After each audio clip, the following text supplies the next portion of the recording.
All right, it's recording. Okay. Hello, everyone. We are today here with Dr. Shirley Woika. She is a licensed psychologist and a faculty member at the Department of Educational Psychology of the College of Education at Penn State University. She teaches courses in assessment, psychopathology, school law, and supervises students in the on-site clinic and practicum placements. Hello, Dr. Hi. Dr. Vika, I'm going to ask you several questions about students and social media Okay. and would be grateful for your answers. Okay, so my first question is what advantages young people have today using social media? I think social media was a lifesaver during, for example, COVID. When you don't have easy, ready access to other folks, that you can still maintain that contact. I have a grandson who lives 3 hours away from me, and I couldn't see him. But having video, I mean, it's something out of the future almost. To be able to have video conversations and to be able to interact with someone in real time. As one part of social media, and then another part is that ability to just drop somebody a Snapchat or see somebody's TikTok or use social media in that way as well, is that you can keep folks informed about what's going on. You can maintain relationships if you want to do that. I think there's some real advantages to that if we go back to when I was a child, you were writing letters or you were making long distance phone calls that you had to pay for in order to maintain those relationships. So, it's kind of nice. Yeah, thank you. But also social media can be problematic and cause problems. Can you please describe this kind of problems? Sure, there are lots of problems that come out of social media. Some of them are related to the fact that having friends that you don't know personally, or that are only online, only having online friends and no real person friends, has seemingly related to difficulties with interpersonal relationships and other things, because people don't go out as much. My children, who are adults, young adults, rarely call someone. They'll text them, and I'll go, just call. You can handle this in like a 2-minute phone call, and you'll be waiting to text. Or just call. And we don't call. They text. And so I think that there's been a decrease in actual, real, genuine interaction, which can cause, some social skills deficits or some dissatisfaction if that's all that you have. I think most people need to balance authentic interpersonal exchanges with other types of media. It can enrich it, but it shouldn't steal away from genuine interactions, Right. And I remember also you mentioned during our conversation that sending information to social media could be problematic for students. Sure. I think in lots of ways, confidentiality is one issue. If you're talking with a parent or someone shares something with you, you have an assumption that they're not going to share that information with someone else. If I text my friend or I share information privately on social media, there's now a record of that. And whoever I sent it to can turn around and show my best friend when I said something catty about them. And there's evidence of it right there. So when we were first using email, for example, email wasn't a thing when I was in graduate school, and we didn't use it in the schools when I first started, but then everybody used it. But we were cautioned with this advice: if you would take that information that you're putting in an email and you'd put it on a sticky note and stick it on your door for anybody walking by to see it, you should use that same level of, if you wouldn't do that with a sticky note on your door, then you shouldn't be putting that in email either. That you should think about what you're putting in email and recognize that it isn't as private as you might think that it is. And that it could be, well, in schools, it could be subpoenaed as evidence. Like, you shouldn't be making rude comments about a parent, for example, on social media, or about your best friend, and expect that your best friend isn't going to find out about that. So you have to exercise some caution and some confidentiality. And people should have the right to assume that a private conversation with you stays private. But certainly there are circumstances where that doesn't happen, and it leads to problems. So you need to have an idea about what your general rules of conduct are, etiquette, on social media, in order to have it be a safe space. Okay, yeah, thank you. So how would you explain cyberbullying and how it could impact on person? Cyberbullying, I mean, bullying's been around forever. I mean, people have always bullied other kids and made fun of other kids and teased other kids. And cyberbullying just means using an electronic means to do that. So you're doing it online and you're doing it. And in some cases, people think it's easier to cyberbully than it is to do it right into somebody's face, because you don't see the hurt that you're causing, you don't see the whatever, and it just, maybe it's funny or it's whatever to you. So some people think that people engage in bullying a little bit more readily in a cyber format than they do, in a real, interaction. But it's really just sort of, it's not like the one time rude comment that somebody makes to you, like, that speech you gave was terrible, or whatever it is. It's not that. It is this persistent, constant harassment of someone. And when I would talk to kids, and I would say, that bullying is like we use let's talk about teasing versus bullying. Sometimes we use teasing to communicate something in a less direct way, that it's hard to face it directly. So we kind of make a joke, like we say, "Whoa, did you have tuna for lunch? Whoa." And we might do something like that instead of saying, "Your breath is really bad. Would you mind taking a mint?" Like, it's hard to say that to someone. So we might joke about it, and then the person might get the hint, and it's been resolved without the sort of, face-to-face, "I need to talk to you about your breath" kind of a thing. So we might use teasing to solve a lot of issues, but there are some things that we tease people about that that it becomes cruel. Like if you tease somebody about, I don't know, I'll use an example. If you tease somebody about their height, I happen to know several people who are dwarfs, who are 4'4" as adults. And so if you tease that person about their height day after day after day after day, and oops, I think I've lost Gulnora. Okay, we had a little technical difficulty, but Gulnora's back on, and so we're going to pick up. I'm not sure exactly where we dropped off, so I might repeat a couple of things. What I was saying is that teasing and bullying are not the same thing, that we often use teasing and joking to kind of get a point across, like, like nice shoes, and we mean, why are you wearing those, or whatever. So we might use humor or other things to tease people, but we're really trying to communicate, like, you have bad breath and you should do something about it. Or, you really worked up a sweat in gym class today, didn't you? Woo! We're really saying, go put on deodorant. But we just don't want to be direct about it. So teasing can get our message across in a gentle way. And we do that sometimes, but bullying is more than that. Bullying is teasing somebody mercilessly about something that they can't control. Like, you can tease me about my hair, and I can, like I should curl my hair. Okay, I can curl my hair, I can cut my hair, I can change it if I want to. But if you start to tease me about things I don't have any control over, especially people with disabilities or who are different than others, my skin color, the way I talk, whatever it is, and that's just merciless, and there's nothing I can do about it. It's just cruel.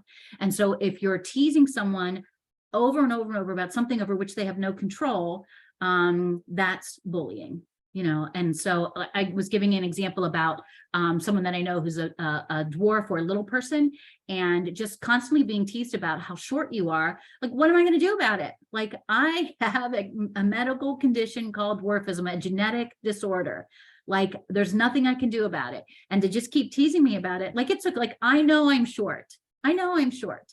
But to do that over and over and over again, it just becomes torturous. And that's really what bullying is. And so cyberbullying is doing that on, that's the constant thing that you chat on, or that the constant thing that you say, or you constantly make jokes about it. It's just not funny after a while. It's just not. So. Right. Thank you. And what are the obstacles to fight cyberbullying? Well, sometimes you don't even know who it is. People can put up fake profiles, etc. So they know intimate things about you, and they're putting it up there, and you don't even know who it is. It's usually not clearly delineated who you're supposed to report it to, or what. In schools, there's usually folks who step in to intervene, but it's not that easy to resolve, So I think those are our problems, is that it's just unclear sometimes who's actually doing the bullying. And then some people would argue they're not doing anything wrong, like they're just commenting on your stuff. Yes, but you're always commenting negatively in the same way, and stop, so having people take advice, like make sure you set up your setting so that you know who you invited and is allowed to comment on your media and that kind of stuff, and not having 900 people that you don't even know who they are on your social media sites, leaving yourself open to more problems. Okay, great, thank you. Sure. And how do you think we should deal with cyberbullying on personal level, on university level?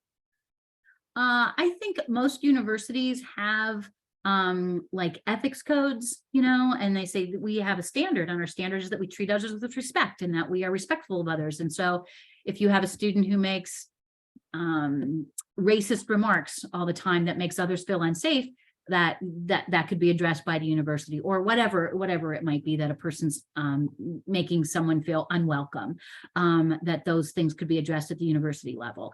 And there is a standard of behavior, and those things could be written into that standard behavior or interpreted as, just because it's cyber doesn't mean that it isn't disrespectful, or it isn't any of the things that might be in the code that exists. So. Okay.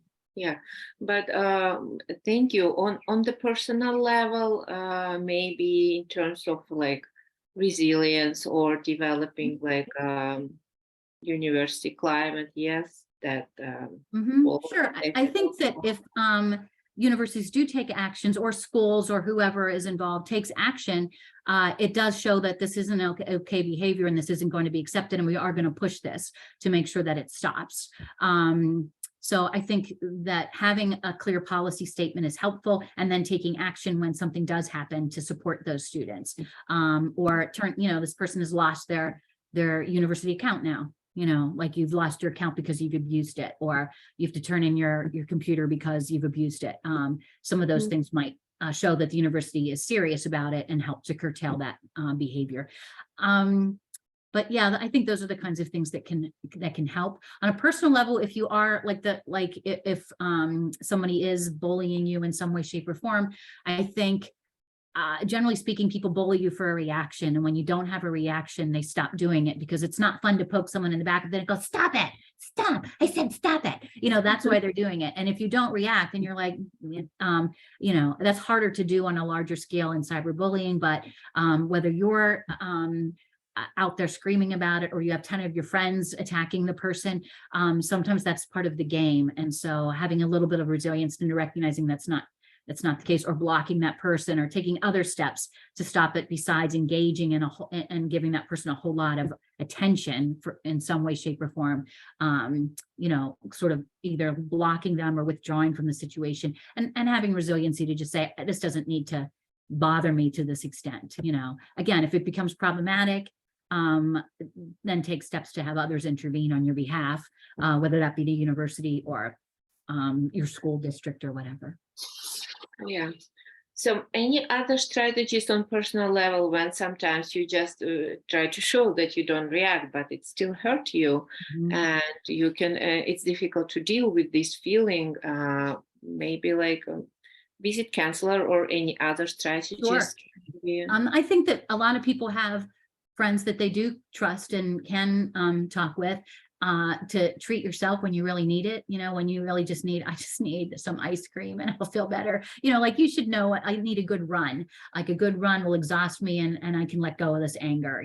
Most people know kinds of what those things are. So monitoring yourself and recognizing when you've had enough and when you need to step away, or when you need to get help from someone else to deal with it, But I think counseling services make sense for a lot of folks who are struggling with, especially if they don't have those close ties with someone on site to kind of talk with, or it's your roommate who's the problem, then it's nice to have an outside person, basically, and a therapist who can work through that with you.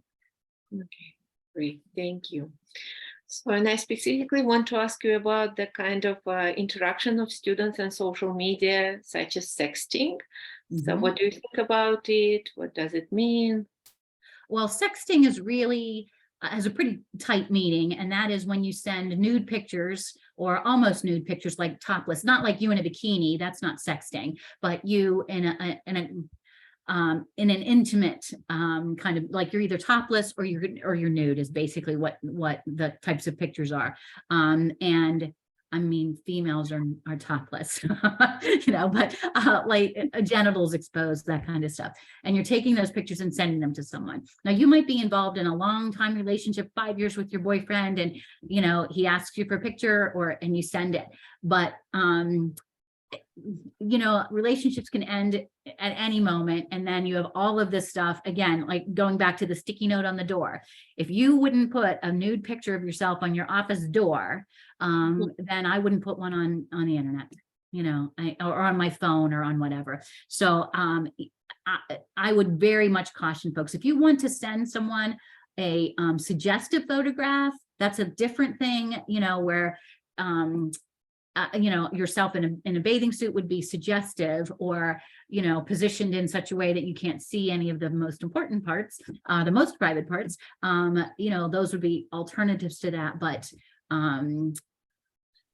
that's what sexting is, and it leads to trouble because people, we see middle schoolers who foolishly take nude pictures of themselves and send them to someone, and all the 8th grade boys now have that picture. And it's led to suicide in girls who are just humiliated by this. They're not comfortable with their own bodies, and they're sending a picture. Males do it too, but I think that it's been viewed as really like everybody does it. What's the big deal? But most studies have shown that only about 15% of adolescents engage in the behavior. So 15% is not a lot. That means 85% of the population isn't engaging in those behaviors. So I don't think we should overly normalize that and say, come on, everybody's doing it. It's not that big of a deal.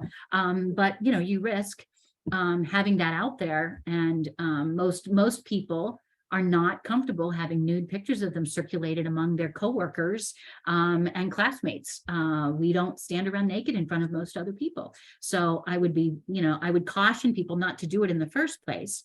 But if they are foolish enough to get caught up in it, then figure out what you need to do to having a picture of, like, if an 8th grade boy has a picture of an 8th grade girl on her phone, he is technically has child pornography on his phone.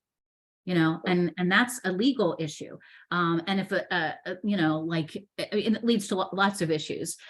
So I think when minors are doing it, especially, and you have a picture of a naked minor on your phone, you can be charged with pornography, at least in the United States, and then if you circulate that without permission, then there are additional legal ramifications for you. So if you were to receive a sexting message, the advice is to delete it immediately. So that that you couldn't be accused of furthering that or showing it to anyone or anyone else. You can see that arrived, delete. So that would be my advice, is that don't go there. It's just not a safe place, whether you're receiving it or whether you're sending it. It's an uncomfortable spot to be. In the United States, you can be labeled as a sexual predator because you have, especially if it's a minor, a naked picture of a minor on your phone, and you could not work in schools. You could not. It would have some significant limitations. You'd have to list yourself as a sexual predator in every neighborhood you lived in, and it would have lifelong ramifications. So some 8th grade prank of sending a naked picture of your 8th grade girlfriend around to everybody could lead to lifelong circumstances. So I think there's lots of other ways. Like, you could be naked in front of somebody if you want to do that, but you don't need to take pictures and send them on your phone. That's a huge problem. So right. Yeah, thank you. So what do you think should be done? Like, if it happened already, sometimes we are in love, and we think with our emotions rather with our brain, especially when we are young, and the intention goes from the good place, not I don't know. So what to do to the student who already in this situation, and probably how group mates can react on this kind of when the accident kind of happened already.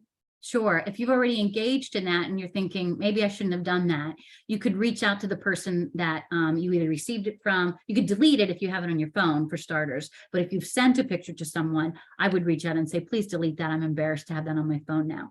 I mean, we need to think about the things that we have on social media and how that, what might be interesting as an 8th grader is embarrassing as an adult, and it's still out there unless we take it down. So a former student of mine was actually a female bodybuilder, and when she became a psychologist, you could still find pictures of her in a bikini doing those stances, and she wasn't embarrassed about that, but it didn't have anything to do with her professional work, and she didn't want them out there anymore. And because she had won competitions and she had pictures in bodybuilding magazines and stuff, it was really a challenge to kind of get those things taken down, but she felt that they were not, she didn't want them readily available. If anyone, did a search for her, she didn't want those up anymore. So it was a challenge to get those down, but, Right. But I think, but do you think like group mates of the students, how should they react when it happened? Because, they sometimes have that negative attitude. What did you think about when you do this? And you are embarrassed yourself and you're embarrassed. And then they get the, slut and all those kinds of, names are called, et cetera. But I think, trying to be supportive to your friends, they've made a mistake. They've recognized it, because once everybody knows about it, you realize this was a mistake. You knew it was a mistake when you did it, but you thought, he loves me or she loves me, and this isn't going to happen. And then it happens. And so you can't go back and change that. But to have some supportive statements from people would be like, sometimes I just think, there, but for the grace of God goes me, goes I, that we all have the possibility of making sort of stupid decisions.